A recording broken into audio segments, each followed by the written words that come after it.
यानी अब ये एक कदम और आगे आ गए। पहले एस ऑफ वॉन्ड्स थे, अब two of wands, two of cups, two of swords and two of pentacles. अब ये वॉन्ड्स का एलिमेंट है, again it is an element of fire. तो यहाँ पे फिजिकल मूवमेंट बता रहा है। अब क्योंकि आप इस कार्ड को देखोगे फिर से, तो यहाँ पे आपको ऐसा लगेगा कि कोई एक जैसे टेरेस होता है या किसी अपने घर के टेरेस पे या अपने घर पे ही, मतलब कोई ना कोई, ये एक उसका प्रेमाइसिस लग रहा है हमें, है ना। ये वहां पे खड़ा है और यहाँ पे आपको नदी दिख रही है और इधर आसपास आपको थोड़े ये जो माउंटेन्स दिख रहे हैं। दिस डिनोट्स अबाउट दी, ये माउंटेन्स हमें क्या डिनोट करते हैं? दी ऑब्स्टिकल्स, दी अपकमिंग ऑब्स्टिकल्स। ये वॉन्स है, एक वॉन्ड को वो पकड़ के खड़ा है और एक वॉन्ड, एक हाथ में उसके क्या है, ग्लोब है। और ऐसा लग रहा है जैसे कि वो कुछ प्लानिंग कर रहा है, जैसे सपोज उसको मालूम है कि मेरे को ये काम करना है, या मुझे सपोज वो कोई बिजनेस कर रहा है या जॉब कर रहा है और उसको ये मालूम है कि अगर मैं ये स्टेप लूंगा तो मैं ये कर पाऊंगा। ऐसा लग रहा है जैसे उसकी कोई प्लानिंग है, जैसे उसको दुनिया जीतनी है। ऐसा लग रहा है उसने कोई कुछ उसे अचीव करना है, उसने कुछ गोल हासिल करने का डिसीजन बना लिया है, उसकी कोई प्लानिंग चल रही है ना। तो वो प्लानिंग उसके दिमाग में, और वो फिजिकली बहुत रेडी है इस टाइम। ये बता रहा है कि बस उसको एक अपॉर्चुनिटी मिलने की देर है और वो प्लानिंग उसने उस तरीके से कर ली है, उसने कोई डिसीजंस उसने बना लिए हैं। तो यहाँ पे हमको क्या क्या कीवर्ड्स मिल सकते हैं, अगर मैंने जैसे आप लोगों को कल बताया था कि कीवर्ड्स कैसे पिक करते हैं, तो ये कार्ड को देख के हमें क्या लग रहा है, उसको कुछ अचीव करने की इच्छा जागृत हुई है ना। Physically he is really ready, उसके पास जो करेज है, जो काम करना चाहता है उसके लिए उसके पास वो करेज भी है। उसको आगे प्लानिंग उसने कर रखी है, कुछ डिसीजंस बना कर रखे हैं उसने कि उसको क्या अचीव करना है या क्या नहीं करना है। तो this card represents all those things. अब इस कार्ड में आप देखिए, टू ऑफ कप्स में दो लोग, एक मेल और एक फीमेल, दो कप्स एक दूसरे के हाथ में हैं और ऐसा लग रहा है जैसे वो एक दूसरे को दे रहे हैं, है ना। इस तरीके से कोई, and two is always a number about the partnership, it is always decision making, right. तो किसी चीज के लिए डिसीजंस भी पार्टनरशिप बताता है, म्यूचुअल अट्रैक्शन बताता है, क्योंकि ये कप्स का कार्ड है, एलिमेंट ऑफ वाटर। तो यहाँ पे ये क्योंकि कार्ड भी हमें बहुत पॉजिटिव दिख रहा है, ऐसा लग रहा है कि दोनों एक दूसरे को जानने की कोशिश कर रहे हैं, एक दूसरे से बात करने की कोशिश कर रहे हैं, या एक दूसरे को अपना दिल दे रहे हैं, ऐसी कोई फीलिंग आती है ना। तो कंपैटिबिलिटी आ रही है, म्यूचुअल अट्रैक्शन हो रहा है, पार्टनरशिप हो रही है। तो अगर आप ऐसा कभी, आपको फ्यूचर में अगर आप कोई क्वेश्चन पूछते हो कि is he the right one for me, और ये क्या ये लव एंड रिलेशनशिप का जो हमारा अगर अट्रैक्शन है एक दूसरे के बीच में, तो क्या ये फ्रूटफुल होगा। अगर इस टाइप से रिलेटेड आपके कोई भी क्वेश्चन आते हैं तो आप क्लियरली बोल सकते हो कि हाँ, this card suggests a mutual understanding between both of you। आपकी पार्टनरशिप काफी अच्छी चलेगी, कंपैटिबिलिटी बहुत अच्छी चलेगी, जो आपकी जो दिल से जो आपका एलिमेंट है, जो आप सोचते हो और जो आपका नजरिया है, वो बिल्कुल एक जैसा होगा। स्वॉर्ड्स कार्ड आ गया। स्वॉर्ड्स कार्ड में अब आप देखिए कैसे लग रहा है, यहाँ पे एक वुमेन बैठी हुई है बेंच पे, ठीक है, आसपास पीछे सारा वाटर है और वो पूरा ग्रेइश ऐसा, मतलब लग रहा है ना कि अंधेरे का कोई टाइम है। और यहाँ पे मून है, तो moon is always denotes about something going subconsciously, कुछ ऐसा जो अभी तक भी छिपा हुआ है, जो अभी तक क्लियर नहीं है।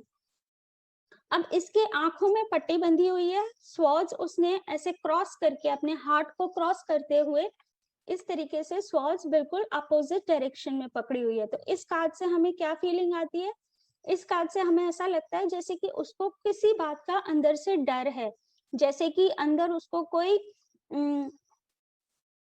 डिसीजन वो लेना चाहता है, क्योंकि ये कार्ड क्या है, two is a card of decisions, ठीक है। नंबर के हिसाब से अगर हम जाएं तो इट इज अबाउट डिसीजन। तो यहाँ पे वो किसी चीज के डिसीजन पे नहीं आ पा रहा, आंखों पे पट्टी है, उससे हमें ऐसा लग रहा है जैसे कितने ही, and the moon is also there.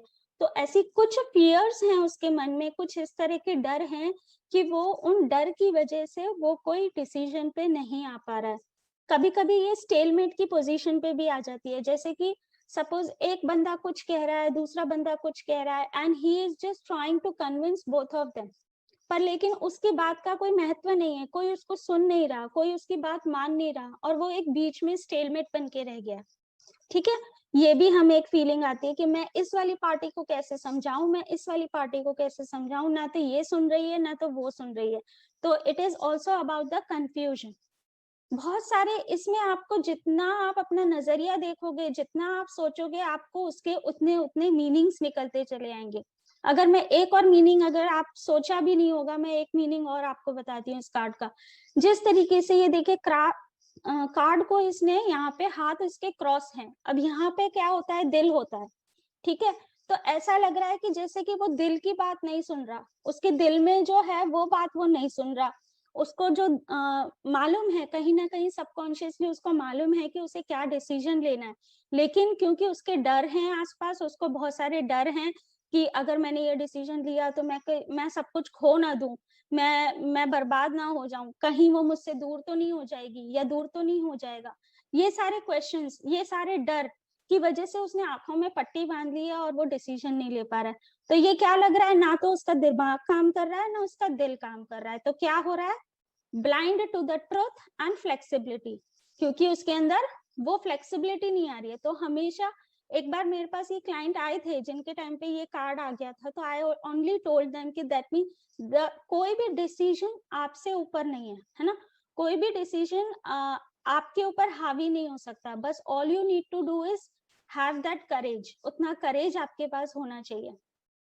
आप डिसीजन लो और आगे बढ़ जाओ without worrying about the consequences. जो आपका दिल बोल रहा है उसको एडमिट करो और आंखों पे से अपनी वो डर की पट्टी हटाओ।